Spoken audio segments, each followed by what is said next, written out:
Guys, ngayong araw na ito ang debut game ni David Murrell bilang kabarangay sa pagharap ng Ginebra sa Converge Fiber Xers. Dalawang grupo ang naghihintay sa magiging performance ng bagong Ginebra player. Unang grupo ay ang mga Ginebra fans na gustong makitang makapag-contribute si Murrell para sa panalo ng mga mag-aalak. Ang pangalawang grupo naman ay yung mga buzzers na di makatulog sa inggit at laging naghahangad ng masama para sa Ginebra. Hihintayin nilang pumalpak si David Murrell upang maibulala sa social media ang pagiging isip talangka. Pag-uusapan po natin yan, pero bago ang lahat ay maglalambing po ako sa inyo na isubscribe ninyo itong ating channel at kung di masyadong makakaabala ay i-like at paki-share na rin ninyo. Malaking bagay po yan sa aming mga vlogger. Maraming salamat.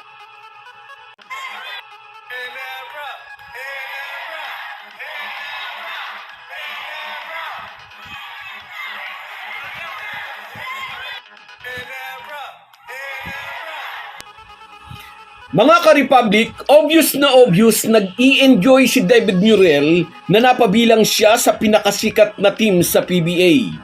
Hindi pa man siya opisyal na nakapaglalaro bilang Gin King, ay kitang-kita agad ang suporta sa kanya ng mga Ginebra fans. Sa out-of-town game ng Ginebra kontra sa Converge, mamaya masusubukan si David Murrell kung akma ba siya sa kupunan ni Coach Tim Cone. Sa ating video content kahapon, sinabi natin na delikadong katunggali ang isang team na wala nang ipinaglalaban.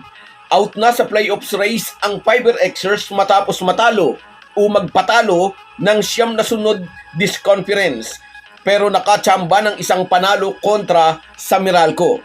Wala nang nararamdamang pressure ang Fiber Xers mula sa coaching staff hanggang sa mga players kasi nga wala nang mawawala sa kanila. Kaya relax silang haharap mamaya sa Barangay Ginebra. Pero may babala si Converge coach Aldin Ayo. Last game nila mamaya at gusto raw nilang tapusin ang conference on a high note.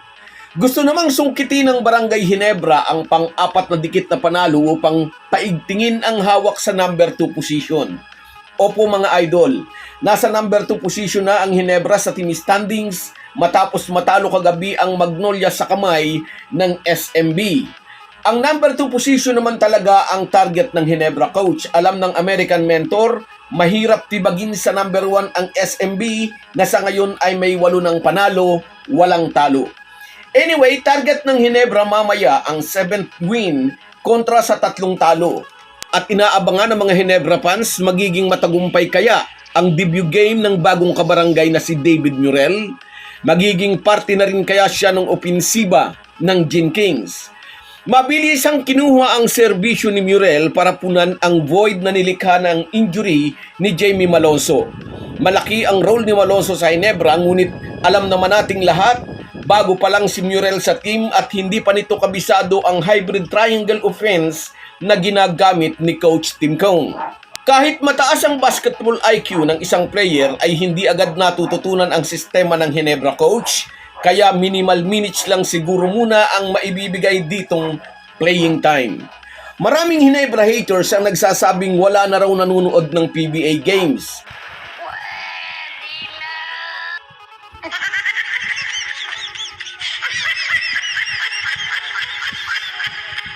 Pero saan ka? Lagi pa rin silang nanunood. Naghihintay na matalo ang Barangay Ginebra para makapagpiesta sa social media.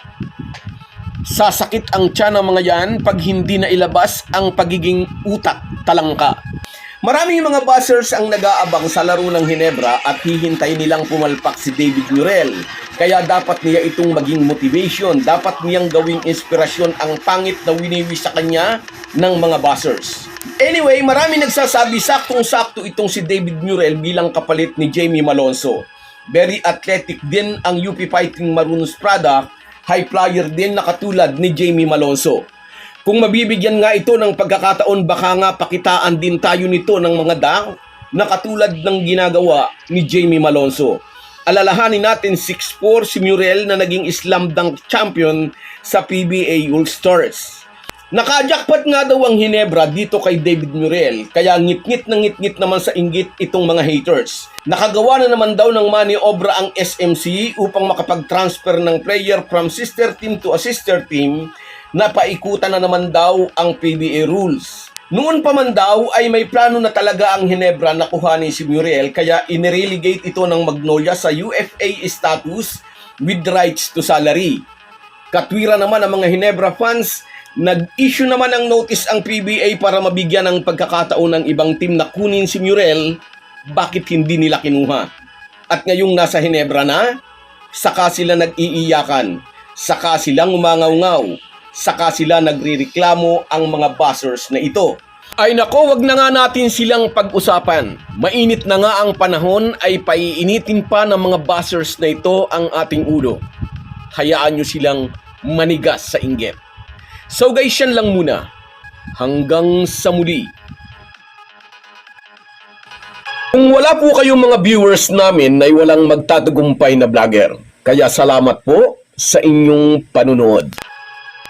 Shout out sa iyo, Rosemary Juan at kay Via. Namiss ko kayo kahapon.